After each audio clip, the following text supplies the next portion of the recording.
Boycott des business africains par les Noirs américains à partir du 1er août. Alors, les Noirs américains ont décidé de boycotter tous les business africains à partir du 1er août en ne dépensant aucun dollar dans un business africain parce qu'ils sont mécontents par rapport à certains comportements qui sont exposés par les Africains qui opèrent dans les business africains. Face à cela, Nadine, la promotrice du salon de beauté, Nadine Hair Braiding, a fait une vidéo où elle présentait des excuses.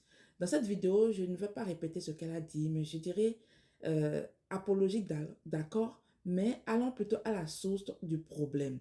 Essayons de voir ce qu'on peut revoir à notre niveau. Où est-ce qu'on peut revoir notre copie? À mon niveau, euh, je pense qu'il y a des comportements qui sont tolérés chez nous au pays, mais ici, ces mêmes comportements peuvent faire l'objet d'une interprétation différente.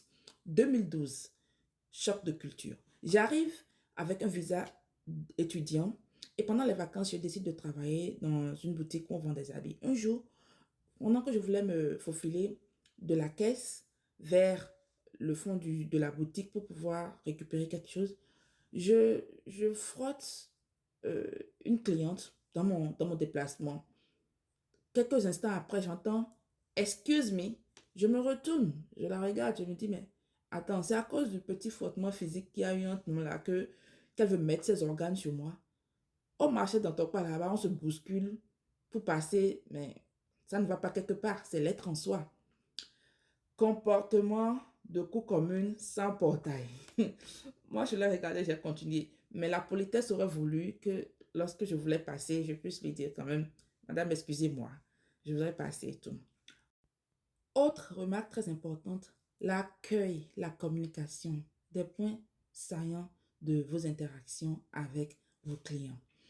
Alors, il y a 3 ans de cela, il y a un client, pardon, qui m'a appelé un matin alors que je m'apprêtais pour aller au cours d'onglerie. À l'époque, je suivais des cours d'onglerie dans une école de cosmétologie. Il m'appelle, il me dit, est-ce que tu peux me coiffer ce matin? Je lui ai fait comprendre que je ne pouvais pas parce que je m'apprêtais à aller au cours, donc, mais que je pouvais lui donner le numéro d'une sœur qui était plus ou moins doué dans le même domaine.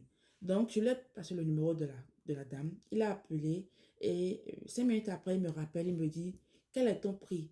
Si tu veux, je te paye extra. Je viens et je voudrais que tu me coiffes.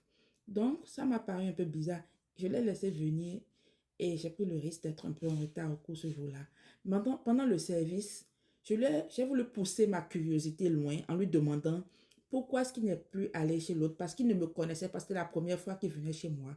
Et c'était également la première fois qu'il interagissait avec l'autre. Donc, pourquoi il n'est pas allé là-bas? Donc, il m'a dit qu'il ne s'est pas senti à l'aise durant le coup de fil parce que elle était un peu froide au téléphone. Pour vous dire que l'anglais soit votre première langue ou pas, vous devez être en mesure de dégager une chaleur qui met votre client à l'aise et qui provoque, suscite en lui l'envie de venir vers vous. Autre chose, ne pas comprendre la limite entre vous, fournisseurs de services, et votre clientèle. Il y a des sujets à connotation controversée qu'il faut éviter d'aborder avec votre client, tels que la politique, la religion, euh, la loi sur l'avortement ou le port d'âme, la polygamie. Ces sujets-là, il faut éviter d'aborder ces sujets-là avec votre clientèle parce que ce sont des sujets qui peuvent provoquer des malentendus durables ou freiner des collaborations qui, en temps normal, devraient être prometteuses. Un jour, il y a une cliente qui discutait avec sa coiffeuse. Moi, j'étais assise là, je regardais, je n'étais pas dans mon salon, j'observais simplement.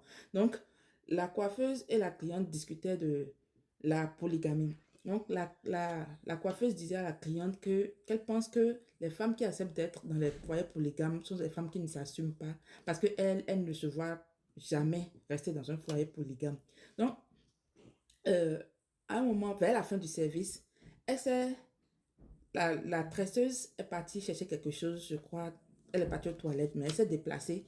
Et avant qu'elle ne revienne, la cliente prend l'enveloppe et je vois, elle retire un billet de 20 $. Et dès que la tresseuse vient, elle lui tend l'enveloppe. Ça veut dire quoi? Elle a réduit le pourboire qu'elle devait lui donner, certainement, je pense. Et j'ai analysé la situation et je me suis dit certainement qu'elle a dit quelque chose qu'elle n'a pas aimé.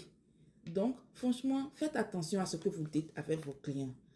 Que vous soyez pour ou contre l'avortement, ce n'est pas avec vos clients que vous allez faire ce débat-là. On ne parle pas en désordre avec le client. Pendant que le client est là, toi, ta logique, ce que tu vises, c'est comment faire pour maximiser la masse d'espèces sonnantes et trébuchantes que le client te versera à la fin du service. Donc, euh, tout ce que tu dis, en fait, doit être stratégique. Tout ce que tu dois pouvoir parler de façon stratégique. Quand je dis stratégique, c'est-à-dire, tu peux faire des compliments. Ah, madame, j'aime vraiment votre robe. Où est-ce que vous avez acheté ça? Mais vous sentez bon. C'est quel parfum vous utilisez? Tu mets le client bien pour qu'il se sente à l'aise durant tout le service.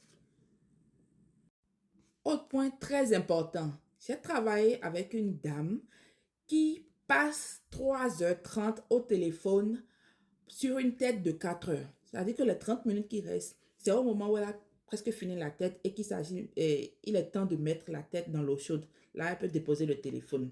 Un jour, je l'ai abordé, je lui ai dit, franchement, ton affaire de téléphone, je ne suis pas très à l'aise avec.